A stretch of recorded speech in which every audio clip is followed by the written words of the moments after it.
week we're going to be talking about time management, and time management is absolutely essential if you want to get the good grades.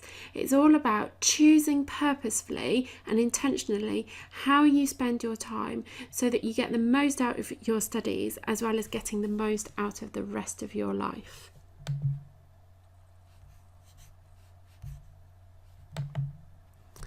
So this quote means a huge amount to me. It says, time is our most valuable non-renewable resource. And if we want to treat it with respect, we need to set priorities.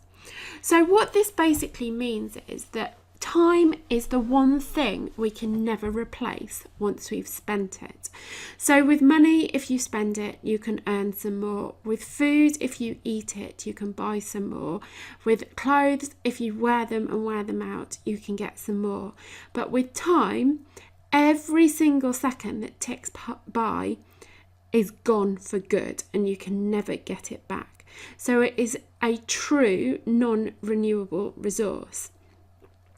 So if we want to achieve the things that you have set out in the motivation week, the grades as well as the life goals and everything on your bucket list, you need to know what your priorities are, and you need to use your time in such a way that you are prioritizing those priorities. So you're putting those priorities first.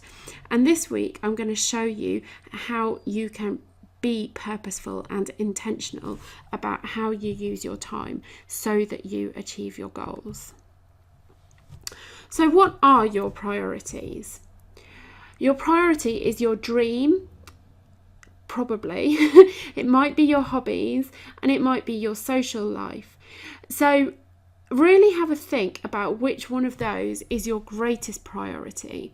So for example, do you think when you're 30 years old you would regret spending hours every week on Snapchat rather than working on the grades to get you the career that you really think would be perfect for you? So really think about your priorities and what your priority is. And I'd like you to write down what your priority is on the worksheet for this week right now. So you should spend your time in two ways. The first is working towards your dream, and the second is re-energizing yourself and looking after yourself so that you can do the necessary work that you need to do to achieve your dream. Everything you do should help you to reach your goals. So if you think, you might think that you're tired and you need a rest, and you might worry that if you take that time to rest, you're taking time away from achieving your dream. But actually, it might be just what you need to work more effectively once you've had that rest. So really, every time you do anything, evaluate how it is contributing to you achieving your goals. So the next thing to think about is what activities make you feel good. So what makes you laugh? What do you do that makes you feel good about yourself and your talents? What gives you physical energy? And what activities make you happy? And what do you do that makes you forget everything? So, you get into that moment and you're just living in the present because you're totally absorbed in what you're doing. You're not worrying about the past or the future or making plans or doing anything else. You're just present in the moment. So it's really important to be aware of these activities that make you feel good, because these are the things that are going to lift you up, make you feel more confident, make you feel energized, and ultimately going to support you in achieving your dream. Oh yeah, there we go. What makes you feel confident as well. So you should be aiming to do more of these things. So when you're not studying, you should be doing the things that make you laugh, that make you feel good about yourself, the things that give you energy, the things that make you feel confident, all those things that are listed there. And then what activities make you feel bad? You should be doing less of these things. So what makes you feel sad or bored? What do you do that makes you doubt yourself or feel inadequate? What activities make you feel tired and drained? What do you do that makes you feel unhappy? And what activities or interactions with others make you worry? So think about those and write down the answers on this week's worksheet. And what I want you to remember is you're not necessarily going to have an answer for all of these things, either the things that make you feel bad or the things that make you feel good, but it's just worth thinking these through, and these questions are really just there to prompt you in a really thorough way to make sure we draw everything out that's relevant. So what we're going to do now is think about your weekly routine, and your weekly routine is about planning out in an intentional way, getting the balance of how you spend your time right and how you'll achieve your dreams. So it's going to incorporate all those things listed there: sleep, self-care, meal times, school time and travel time, interests, hobbies and part-time work, exercise, study time and you time. And I'm going to talk through each of those areas for you now. So sleep. How much sleep do you need? When do you need to go to bed? And when do you need to get up? So you really need to start from the point of how much sleep that you need. And I've worked with lots and lots of students who, when I started working with them, weren't getting enough sleep, and they were struggling because they weren't getting enough sleep. They were getting 6 hours a night, sometimes even only 5 hours a night. And when we started putting in place them having more sleep, they felt much better. So one student in particular went from having a pretty much constant headache to just feeling so much better, and that enabled her to do much better in her studies, as you can imagine. So once you know how much sleep you need, work out what time you need to get up in the morning, and then work backwards to work out what time you need to go to bed at night to get the right amount of sleep. So getting enough sleep will put you in a better mood and help you to learn. Self-care. This is things like getting dressed, showering, cleaning your teeth and getting ready for bed. So you have to make time for these basic kind of self-maintenance things, and if possible make time for kind of really looking after yourself as well. Meal times. So you should be eating 3 meals per day, breakfast, lunch and dinner. You may also need snacks during the day, and do your best to make these as healthy as possible. So you want to add your meal times into your weekly routine. And then you've got school time and travel time. So which hours of the day do you spend at school? And how long is your travel time to and from school? And you'll mark these into your weekly routine, and I'll show you how to do that in the next video. Then you've got interests, hobbies and part-time work. So what interests do you have? What hobbies do you pursue? Do you have a part-time job? You'll want to plan all these in as well. And it's worth saying with the interests, hobbies and part-time work that sometimes if you're doing an awful lot outside school, you might have to make some difficult choices about all those things that you're trying to do, because they might not be leaving you enough time to do your very best in your exams. So my advice to you is to choose the things that really build you up and make you feel good about yourself and give you all that confidence, the things we talked about before, so that you are in the best position possible to get the best grades possible. So then we've got exercise. Are there any regular times when you do exercise? And exercise can be, for the non-sporty like me, as simple as having a decent walk to and from school every day, or walking the dog. Or if you're really sporty, it can be intensive gym sessions. It doesn't matter, so long as at some point every day you are moving your body. And you may already be doing exercise, or you may not, and you may have to find a way to add it into your existing routine. So getting enough sleep will put you in a better mood. Well, getting enough sleep as well as getting the right exercise will put you in a better mood.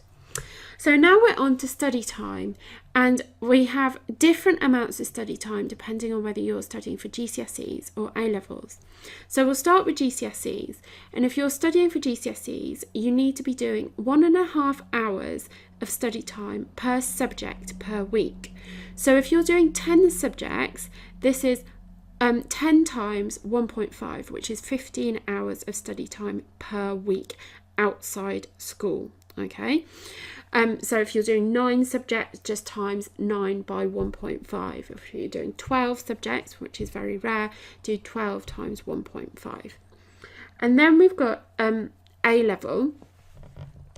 So if you're studying for your A levels, you'll want to do 5 to 6 hours of independent study time per subject per week. So this is out of lesson time.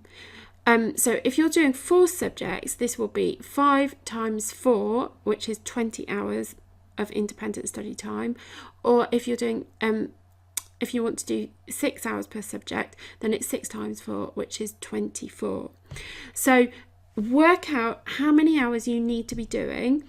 And this independent study time is not just for revision. So a lot of people automatically jump to the conclusion that I'm talking about revision here. I'm not. I'm talking about homework, revision, and further reading. Anything that supports you in getting the grades. And you need to be doing these hours right from now. Okay, so ideally it's from the beginning of the course, but if you're doing watching this video part way through the GCSE or A-level courses that you're taking, then it needs to start now. And then we've got U time. So whatever time is left over after all the other things that we've talked about, sleep, study time, exercise, meal time, school time, all that stuff, that time is left over for you and for you to choose what you do with it. So I'd love to know what you choose to do with your U time. Please let me know in the community. And then there's one other thing that I'd want to mention to you, and that's transition time. And this is the time between activities when you need to mentally adjust from one thing to another. So a prime example of this would be when you get home from school and maybe you're quite tired and you need a snack and a drink and all that kind of thing, and you just need to kind of mentally transition from being at school to being at home. So have a think about when you need transition time in your day. Now, here are some things to bear in mind. Your weekly routine will probably need to be tweaked and changed. So it won't be perfect the first time you draft it out. And it will need to be changed dramatically sometimes, usually at the start of a new phase or new school year. But don't give up on your weekly routine if it doesn't work in the first week. Keep working at it, tweaking it, changing it, and I can support you with that if you ask me questions in the community or on a group coaching call, until it just works for you and you're getting the right balance between everything. But the really important thing about this is firstly making sure that you're doing the right things to get the grades, like making sure you're getting enough sleep and making sure you're doing the hours of work, but also that you're channeling your energy outside your schoolwork into things that really support you to achieve. Now, I want you to go and complete your weekly routine for success. There's going to be another video after this showing you how to do it in Excel. You can also choose to do it in a Google Calendar if that's your organisation method that you've chosen, or you can do it on paper. My suggestion is that you do it on either Excel or in a Google Calendar at this point in time, because it's easier to change and you can print it out. So you can just tweak it and print it rather than spending hours colouring something in only for you to want to change it next week. But it's entirely up to you, whatever works for you. So if you're using a bullet journal, you can do it on the computer, print it out and stick it inside your bullet journal so that you can carry it around with you. So off you go. If you feel it necessary, watch the video to work out how to do it in Excel, which is in this module, or go back and watch the video in the organisation module about how to use Google Calendars and do it in there, or just print off one of the routines and do it by hand. This video was taken from the Extraordinaries Club, which is my online club for students and parents, teaching students the study skills, habits and mindset they need to reach their full academic potential, and parents the communication and support skills that they need to help their children through the exam years. So this video that you've just watched was part of one of the modules inside the Extraordinaries Club. and it's the module all about time management. Now, there are 9 modules inside the club, as well as lots of other resources such as masterclass recordings, workshop recordings on things like getting revision started and exam technique. There's loads of different downloads for things like revision planning schedules and time management and tips and tricks and all that kind of thing, as well as weekly coaching calls with me. So they're live coaching calls held on a Thursday evening, and there is also a forum where you can ask me questions anytime and I will get back to you with a personalised response. So if the Extraordinaries Club sounds interesting to you, please come on over to theextraordinariesclub.com and have a look. And if you've got any questions, then please email me at lucy@lifemoreextraordinary.com. Thank you so much for watching, and good luck putting together your weekly routine.